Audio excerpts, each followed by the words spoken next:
వినాయక చవితి పరంపరకి మిఠాయి లాంటి శుభవార్త 40 గ్రాముల నుండి 100 కేజీల లడ్డూని కస్టమైజ్ చేస్తుంది మన పరంపర. ఆర్డర్స్ కోసం సంప్రదించండి. Welcome to Suman TV. ఎన్నాళ్ళలో వేచిన ఉదయం. అసలు భారత్కి చైనాకి సంబంధాలు ఉంటాయా? చైనా భారత్ను రెచ్చగొడుతుంది. అటు అరుణాచల్ ప్రదేశ్ నుంచి ఇటు పాకిస్తాన్ బోర్డర్ వరకు ఆక్రమించుకుంటా పోతుందని చెప్పి నిన్న మనం అనుకున్నాం. ఇది ఎప్పటికీ జరగదు. చైనాని మనం శత్రువే అనుకున్నాం. రష్యా మన మిత్రదేశం అనుకున్నాం. అమెరికా కూడా ఈ మధ్య ఒంటికాలతో మన మీద పన్నులు 50% సుంకాలు విధిస్తుంది. మరి ఎందుకు? మరి శత్రువు మనకు మిత్రుడు కాదా? మిత్రుడిగా మార్చుకోవాలనే నైపుణ్యం ఉండాలి కదా. ఒకవైపు జైశంకర్, ఒకవైపు అజిత్ దోవాల్, ఇంకొక వైపు మోదీ తన వ్యూహాలకి పదును పెడుతున్నారు అనుకోవాలా? నిన్న జరిగిన సమావేశం అంతా కూడా నేను కూడా ఆశ్చర్యపోయా ఒక విశ్లేషకుడిగా. భారత చైనా మన మధ్య సరిహద్దు వివాదాలు కాకూడదు, అది స్నేహంగా మార్చుకుందాం, అవన్నీ కూడా సామరస్యంగా పరిష్కరించుకుందామని ఏదైతే జిన్పింగ్ చైనా అధ్యక్షుడు కావచ్చు, భారతదేశ ప్రధాని మోదీ గారు కావచ్చు ఒక అడుగు ముందుకేశారు. స్నేహ పరిమళాలు వెదజల్లుతున్నాయని అనుకోవాలా? ఎందుకు మనం శత్రువులుగా ఉండాలా? ప్రపంచంలో అత్యంత జనాభా ఎవరంటే భారత్ చైనా అంటాం. చైనాను దాటి భారత్ ముందుకెళ్ళింది. మరి ఈ రెండు దేశాలు కలిసి ఉండి రష్యాను కూడా కలుపుకుంటే ఇంకో మరి అమెరికా అగ్రరాజ్యం అనే ఆ అహంకార దూరంతో ఉండగలుగుతుందంటే ఉండలేదు కదా. కాబట్టి శత్రువు మనకు మిత్రుడిగా మార్చుకోవాల్సిన సమయం ఆసన్నమైనది. అది మోదీ గారు చేస్తున్నారు.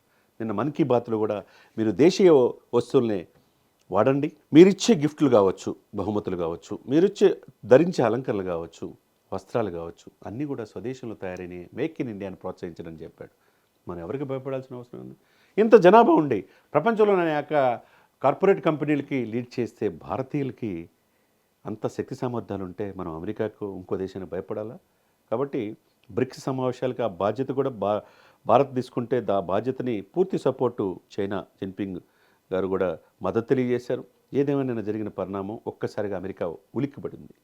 భారతదేశం ఏ దేశం శత్రువు కాదు, అందరితో స్నేహ సంబంధాలు మేము చూసుకుంటాం అనేది మోదీ గారు వేసిన మార్గం అందరూ కూడా అప్రిషియేట్ చేస్తున్నారు.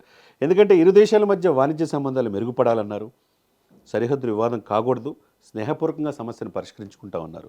ఇకపోతే శత్రువుగా కాకుండా అభివృద్ధిలో అగ్రభాగాన ముందుకెళ్దాం, దేశ రక్షణ, దేశ ద్వైపాక్షిక సంబంధాల వైపే దృష్టి పెడదాం, భారతదేశం చైనా అనే మాట ఏదైతే ఉందో అటు జిన్పింగ్ని ఇటు మోదీ గారిని ప్రపంచవ్యాప్తంగా అనేక దేశాలు, ఐక్యరాజ్య సమితి లాంటి అంతర్జాతీయ సంస్థలు కూడా అప్రిషియేట్ చేస్తున్నాయి. ఇది కావాలి.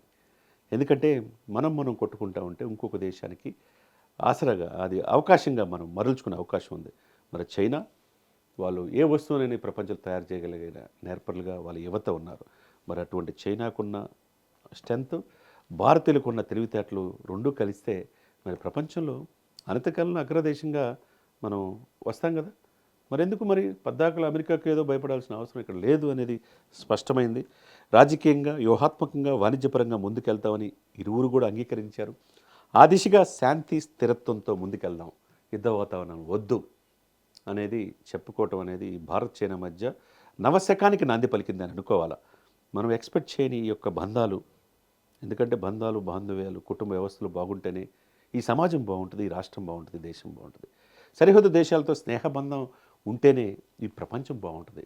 కాబట్టి మోదీ గారు ఎటువంటి స్వార్థం లేకుండా 11వ సంవత్సరంలో అడుగుపెట్టాడు. ఆయన ప్రధానమంత్రిగా మరి ఎంతో సుస్థిరమైన ప్రభుత్వాన్ని, దేశాన్ని ప్రపంచంలో చిత్రపటంలో పైన ముందుకు తీసుకెళ్తున్నారంటే దార్శనికతను మనం అర్థం చేసుకోవాలి. మోదీ గారు ఏ స్టెప్ తీసుకున్నా దేశం కోసం, దేశ హితం కోసం, కోట్లాది మంది 145 కోట్ల ప్రజల కోసమే అని చెప్పి మనం చెప్పాలి. తర్వాత ఇంకో మాట జిన్పింగ్ చెప్పాడు, డ్రాగన్ ఏనుగు కలిసి డ్యాన్స్ చేయాలన్నాడు. డ్రాగన్ ఎవరిది? చైనాది. ఏనుగు ఎవరిది? భారతీయులది.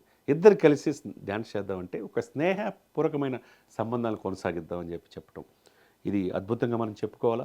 2026 బ్రిక్స్ సదస్సుకు కూడా రావాలని మోదీ గారు జిన్పింగ్ని, చైనా అధ్యక్షుడిని ఆహ్వానించడం ఒక సరికొత్త పరిణామంగా మనం చూడాలి. ఏదేమైనా భారత చైనా సంబంధాలు ఎప్పుడు కూడా వీళ్ళు శత్రు దేశం అనే పరిస్థితి నుంచి భారత చైనా స్నేహపూర్వకమైన దేశం, ఏ దేశం ఎక్కువ తక్కువ కాదు, ఇద్దరు కూడా ఇచ్చిపుచ్చుకోవాలనే స్వదేశీ వాణిజ్యం మెరుగుపరుచుకుందాం, ఇద్దరి మధ్య స్నేహపూర్వకమైన వాతావరణం చేసుకుందాం అనే ఆలోచన ఏదైతే ఉందో అటు భారతదేశ ప్రధాని మోదీ గారిని, ఇటు చైనా అధ్యక్షుని జిన్పింగ్ని అందరూ కూడా ప్రపంచం మొత్తం కూడా అప్రిషియేట్ చేస్తూ ఉంది. సుమన్ టీవీలో మీ పర్సనల్ అండ్ బిజినెస్ ప్రమోషన్స్ కోసం కింది నెంబర్కి కాంటాక్ట్ చేయండి. డ్రగ్స్, గంజాయి లాంటి చెడు వ్యసనాలకు దూరంగా ఉండండి. తాత్కాలిక ఆనందం కోసం జీవితాలని నాశనం చేసుకోవద్దు. డ్రగ్స్ విక్రయాలు, దందాలు నిర్వహిస్తే 1800-599-6969 టోల్ ఫ్రీ నంబర్ కి కాల్ చేయండి. డ్రగ్స్, గంజాయిని నిర్మూలిద్దాం, భవిష్యత్తును కాపాడదాం.